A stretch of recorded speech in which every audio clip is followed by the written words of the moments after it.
Welcome है guys आपका एक और वीडियो में। उम्मीद है सब बढ़िया होंगे, खैरियत से होंगे, अपना टाइम अच्छे से एंजॉय कर रहे होंगे। ये फिर न्यूज़ तो अच्छी नहीं है जो मैं अभी आपको बात करने वाला हूँ, बताने वाला हूँ।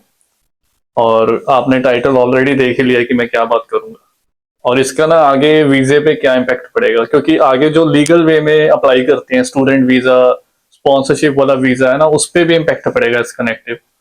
अभी जो नई होम सेक्रेटरी आई है ना, तो उन्होंने अभी क्या स्टेटमेंट दिए उसके बारे में बात करनी है। और अभी 20,000 इंडियन इमिग्रेंट्स जो कि यहाँ पे इलीगल हैं, उनको डिपोर्ट किया जाएगा।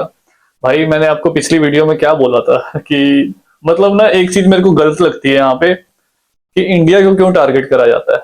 यहाँ पे यूके में मानता हूँ कि इलीगल इमिग्रेंट्स हैं, बट अकेला इंडिया तो नहीं है भाई, और भी कंट्रीज हैं। मिडल ईस्ट कंट्रीज में सच बता रहा हूँ, इतने वहां से बंदे आते हैं ना यूके में, मिडल ईस्ट कंट्रीज से, उनकी बात कर रहा हूँ। अफ्रीका वाली साइड से बहुत आते हैं इलीगल इमिग्रेंट्स। तो इंडिया क्यों, मतलब यूएस ने पीछे डिपोर्ट करे थे, आपको पता है, आपने वीडियोस देखी थी, जो यूएस का मिलिट्री वाला जो उनका जेट आया था, है ना, डिपोर्ट करा था इंडियंस को ही। तो इंडिया का नाम बहुत खराब किया जाता है। ऐसे लगता है कि कंट्रीज इंडिया से जलती हैं, कई बार तो ऐसे ही लगता है। क्योंकि यूएस ने भी इंडियंस को डिपोर्ट करा था, आई थिंक 5-6 हजार थे वो इंडियंस, 2 बार फ्लाइट आई थी।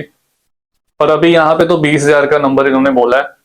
और ये ना इंडियंस को ही टारगेट किया गया स्पेशली। तो अपनी रेपुटेशन भाई बहुत खराब हो रखी है। और इलीगल हो गए ना जो भी, उनको पकड़ा जाएगा, रेट्स पड़ेंगी और उनको फिर भेजा जाएगा। अभी यहाँ पे जो ओवरस्टे हो रखे, जिन्होंने एफएलआर ली है, वो भी थोड़ा अपना ध्यान रखो। क्योंकि इन्होंने स्टेटमेंट दी है भाई। अभी तो लोग तारीफ कर रहे हैं ऋषि सुनक की, कहते हैं कि वो बंदा बढ़िया था जब से कियर स्टार्मर आया ना, तो तब से हालात अच्छे हुए नहीं है, उल्टा काम खराब ही हुआ है। महंगाई बढ़ी है, टैक्स बढ़ा दिए हैं, और हर एक चीज बढ़ी है। देखो ना, आईएचएस हो गया, बेसिक फीस, जब से गवर्नमेंट आई है ना कियर स्टार्मर की, तो लोग खुश नहीं है, सीधी सी बात। और क्राइम भी बढ़ा है, इलीगल इमिग्रेंट्स। तो देखो, जब ऋषि सुनक था तो भाई उसने बहुत अच्छा काम करा था, वो रवांडा भेज रहा था पकड़ पकड़ के सबको रवांडा भेज रहा था। इवन की जो रिफ्यूजीज असाइलम वाले थे उनको भी रवांडा भेजा जा रहा था। वो बहुत अच्छा काम कर रहा था। अभी इन लोगों को अक्ल आ रही है, जहाँ पे लोकल है ना, अब इनको अक्ल आ रही है कि हाँ भाई वो बंदा सही था। और इन्होंने उसको हटाया प्राइम मिनिस्टर से और केयर स्टार्मर को चूज करा। बट अब इनको समझ आ रही है, और मे भी आप फ्यूचर में देखोगे, मैं अभी आपको बोल रहा हूँ, अभी तो ये है ना केयर स्टार, बट आप फ्यूचर में देखोगे he will be back. Rishi Sunak की बात कर रहा हूँ। मे भी हो सकता है आने वाले जब भी नेक्स्ट इलेक्शन आएंगे, हाईली चांसेस हैं कि वो बंदा वापस आएगा। भाई वो बहुत तगड़ा इकोनॉमिस्ट है, उसको बहुत नॉलेज है, बहुत पढ़ा लिखा है, ऐसा नहीं छोटी मोटी चीज नहीं है वो। और बहुत अच्छा मैनेज कर रहा था। और उन्हें उसने रिसेशन के टाइम पे ना कंट्री को हैंडल करा है, जब 2022-23 में रिसेशन आया हुआ था ग्लोबली। आपको पता है कि सब जगह बुरे हाल थे। बहुत अच्छा उसने मैनेज करा था। इमिग्रेशन को भी डिपेंडेंट उसके टाइम पे आई थिंक वो बंद करे थे उसने। तो ये अच्छा काम ही करा था उसने।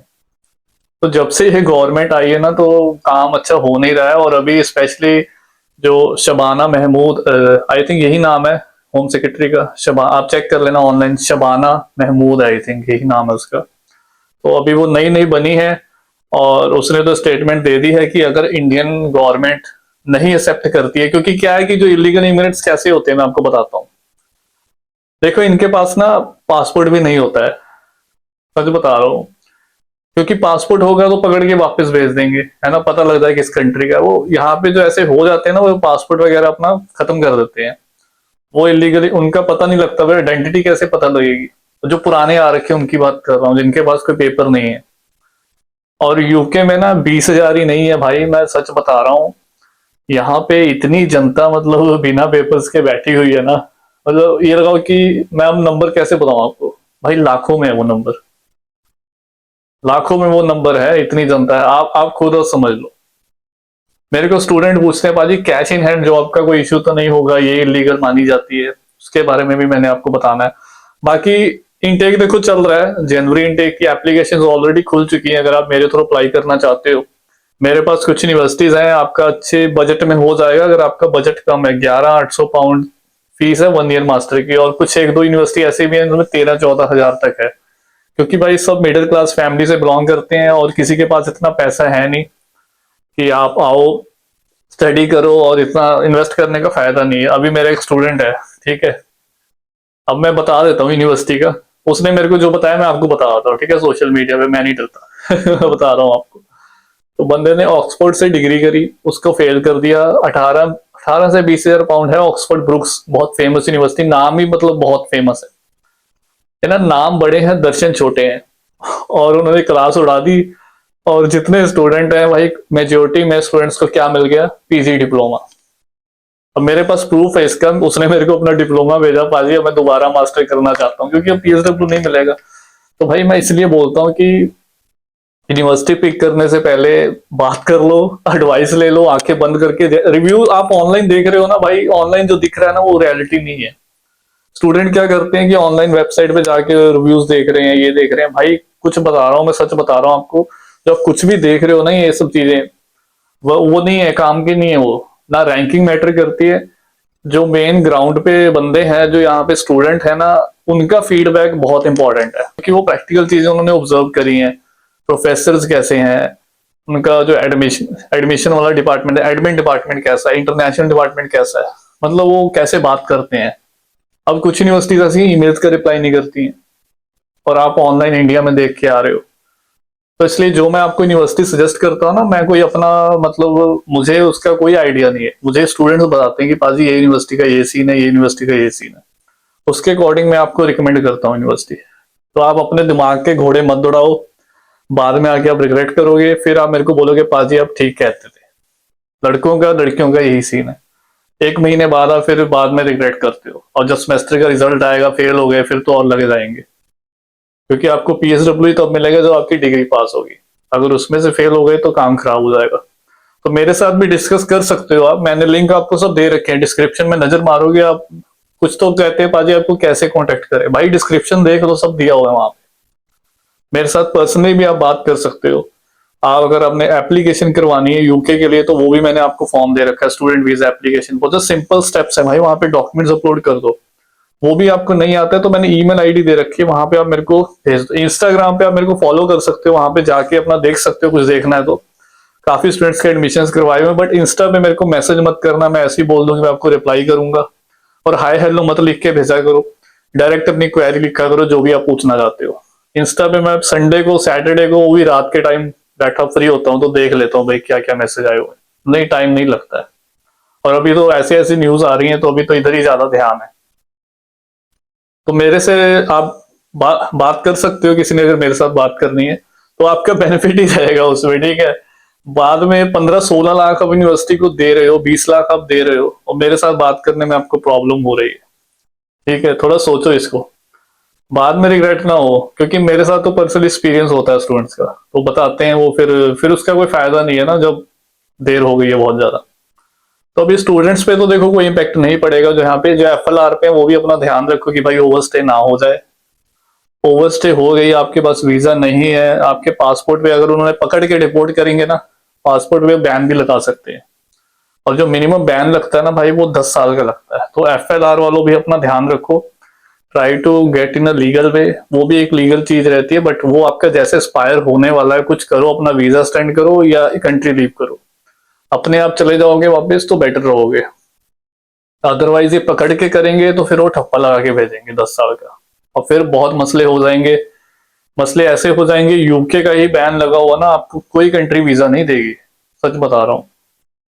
किसी और कंट्री में करोगे ना आप, लाइक टूरिस्ट वीजा भी अप्लाई करोगे, नहीं मिलेगा आपको। शेंगन वीजा हो गया, यूएस का हो गया, कनाडा का। यहाँ की अगर हिस्ट्री अच्छी रहेगी यूके की, तो आपका क्या है कि आप फिर किसी कंट्री का लगाओगे, हंस के वीजा मिल रहा है। यहाँ यूके आते हैं स्टूडेंट, इंडिया से कभी शेंगन वीजा किसी का जल्दी लगता नहीं है, और यूके से शेंगन वीजा 2-3 दिन में आ जाता है, इतना जल्दी वीजा लगता है शेंगन वीजा।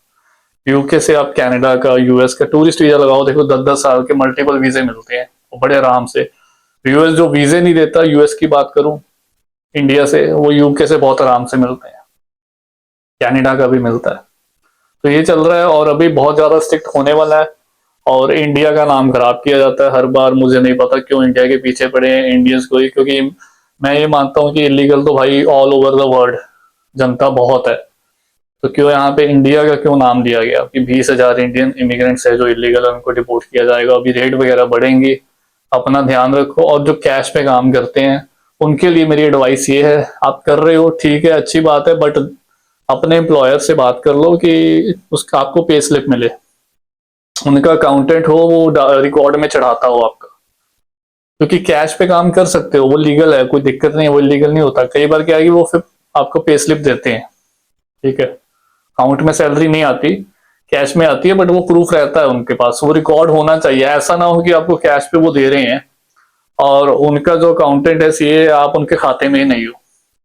क्योंकि कोई भी फर्म है यूके में, कोई भी रेस्टोरेंट फ्रेंचाइजी कोई भी फर्म है, तो उनके अकाउंटेंट सीए होते हैं जो उनका मैनेज करते हैं, सेल परचेज, जो भी सामान आ रहा है बाहर से, होलसेल ना जो भी आ रहा है, और जो भी एम्प्लॉयज है उनके पे स्लिप, पेरोल तैयार करनी, वो सब काम होता है।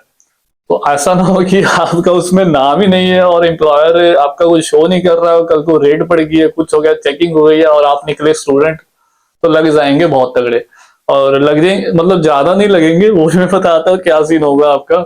वार्निंग मिल जाएगी पहली, रिपोर्ट नहीं करते वो, जस्ट वार्निंग मिलेगी कि ये चीज, मतलब एक तो एम्प्लॉयर को तगड़ा फाइन लगता है, ठीक है, अगर वो सिस्टम में वो भाई वो करवाते हैं वैसे पे स्लिप वगैरह, वो सिस्टम अपना सेफ्टी के लिए वो रखते हैं, आपकी सेफ्टी नहीं, उनकी सेफ्टी ज्यादा इंपॉर्टेंट है। अगर उन पे पड़ेंगे ना तो वो उनका रेस्टोरेंट बंद करवा सकते हैं, ठीक है।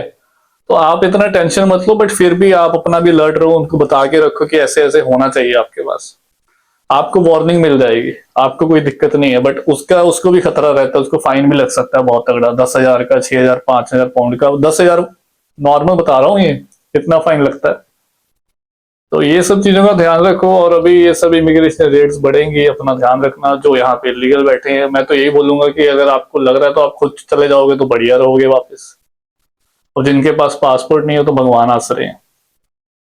तो अभी स्ट्रिक्ट होने वाला है मामला, और अगर इंडियन गवर्नमेंट इसको लाइक रिफ्यूज करती है तो होम सेक्रेटरी ने ये भी बोल दिया है कि हम और वीजा कैप, मतलब जो लाइक लीगल वे में आते हैं उनको वीजे नहीं देंगे अगर इंडिया रिफ्यूज करता है। बट इंडिया क्यों रिफ्यूज करेगा? प्रॉब्लम ये है ना कि पासपोर्ट फाड़ दिए ये भी पंगा है अभी। बट अगर इंडियन गवर्नमेंट ऐसे, मुझे नहीं लगता, क्योंकि अभी यूएस से भी तो उन्होंने लिए ही हैं, वो भी लीगली थे सारे, तो वो भी अभी गए हैं, तो यूके से भी जाएंगे धीरे धीरे। और ये अभी नंबर बढ़ने वाला है आने वाले सालों में ना, क्योंकि अभी लोकल बहुत परेशान हो रखे हैं इलीगल इमिग्रेंट से। और मैं चाहता हूँ कि ये इंडिया को टारगेट ना किया जाए, और भी कंट्रीज जहाँ में मिडल ईस्ट कंट्रीज हैं, अफ्रीका की कंट्रीज हैं, मतलब डिफरेंट कंट्रीज हैं, वहां से बहुत जनता इलीगल बैठी है यूके में, उधर भी इनको फोकस करना चाहिए। तो गाइज अपना ध्यान रखें, ये वीडियो बनाना था बहुत इंपॉर्टेंट। और अगर आप लीगल वे में हो, आपको डरने की, घबराने की कोई बात नहीं है, अपना एंजॉय करो, चिल करो, और अपनी सेफ्टी का ध्यान रखो। अगली वीडियो में मिलते हैं, तब तक के लिए टेक केयर, बाय बाय।